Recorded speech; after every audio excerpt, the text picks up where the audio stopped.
Assalamualaikum warahmatullahi wabarakatuh. Saya Mahdiah bersama Genial Utama ingin mempresentasikan makalah kami dengan judul Mengorganisir Kepanitiaan dan Merancang Program untuk tugas mata kuliah Keterampilan Agama.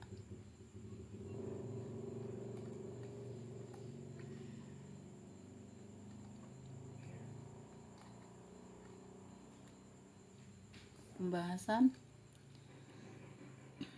pembentukan kepanitiaan. Yang pertama, personal kepanitiaan.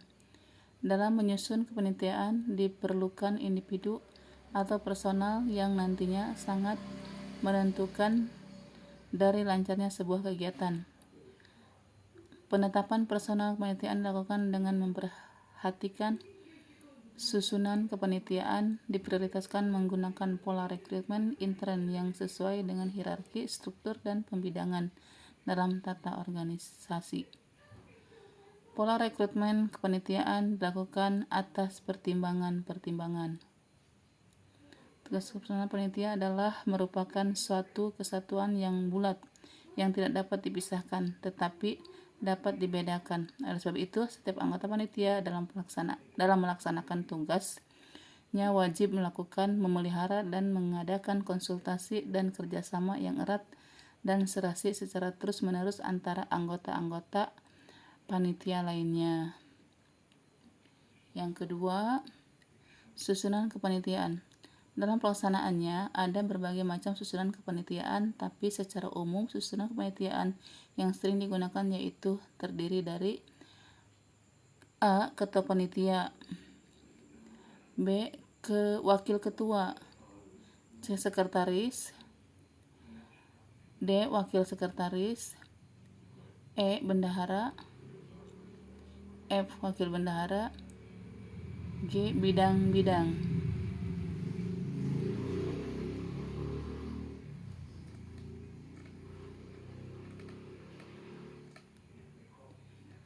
Jadi susunan kepanitiaan. Yang kedua, yang ketiga, tugas bidang-bidang. Bagian-bagian kepanitiaan ditentukan sesuai dengan kebutuhan pelaksanaan program kerja. Umumnya dibagi atas bidang-bidang berikut. A. Bagian dana atau keuangan. B. Bagian acara. Ini harusnya C. Bagian keamanan, bagian transportasi akomodasi, bagian perlengkapan. Yang keempat, hak dan kewajiban panitia. Panitia berhak untuk A. Berbicara dan mengeluarkan pendapat serta memberikan usul atau saran, baik secara lisan maupun tulisan.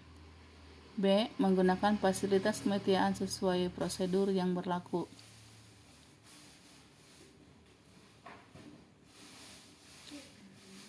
B. Merancang program kegiatan. Yang pertama, perencanaan kegiatan. Perencanaan merupakan penentuan program pelaksanaan kegiatan yang akan membantu tercapainya tujuan kegiatan. Di bawah ini tercantum beberapa hal yang perlu diperhatikan yang berkaitan dengan perencanaan.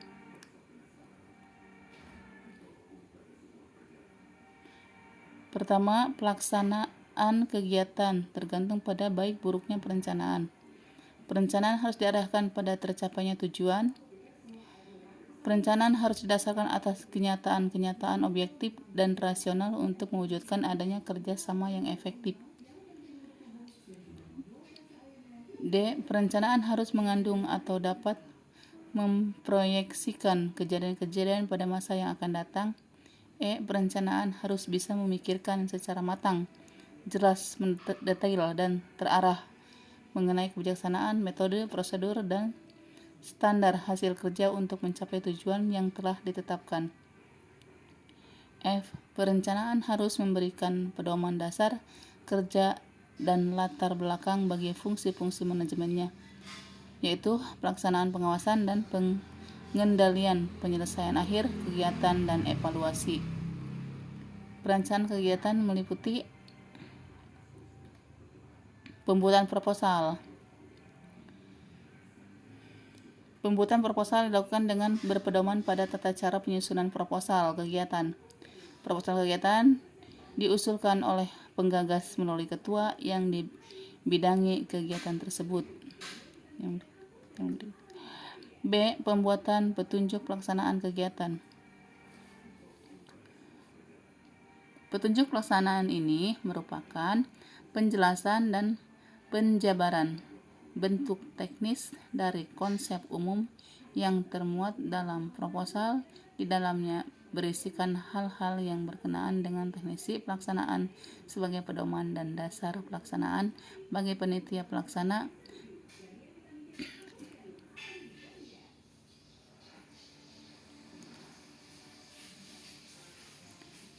Yang pertama, strategi sistematika penyusunan petunjuk pelaksanaan ini antara lain. Yang pertama, strategi kebijakan kegiatan.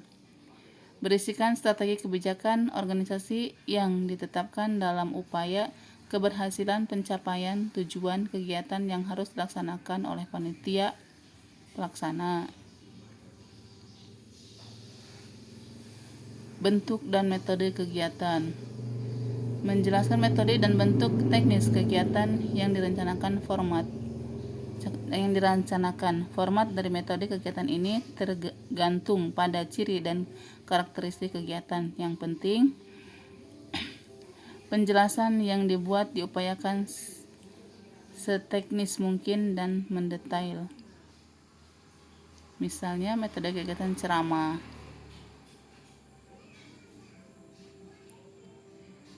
Sekarang C. Pembuatan job description.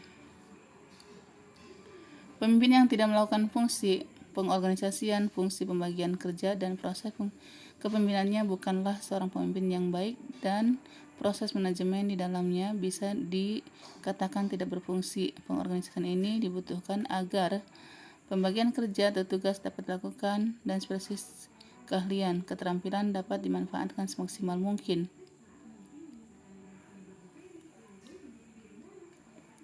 Dua, pelaksanaan kegiatan. Pelaksanaan kegiatan ini merupakan bagian terpenting karena melalui kegiatan inilah terciptanya apa-apa yang diharapkan dan direncanakan dalam mencapai tujuan akhir.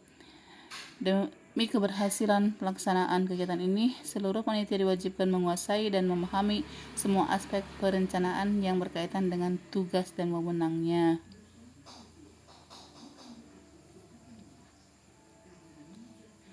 Tiga, pengawasan kegiatan. Pelaksanaan kegiatan selalu harus ditinjau ulang kembali setiap waktu secara periodik supaya dapat diketahui tanda-tanda kemungkinan pelaksanaan yang menyimpang dari rencana semula. Bentuk formal yang biasa digunakan dalam pengendalian dan pengawasan ini adalah berbentuk rapat berkala mingguan atau 2 mingguan yang membahas laporan hasil kerja panitia dan evaluasi kerja. 4. Penyelesaian akhir kegiatan. Acara selesai bukan berarti kegiatan telah berakhir. Biasanya panitia banyak yang langsung menghilang setelah acara selesai, padahal sebetulnya masih ada hal-hal yang belum diselesaikan yang perlu dibereskan dan diterbitkan. Bila mana ini tak diselesaikan, dampaknya bisa merusak citra panitia. Berikut organisasinya.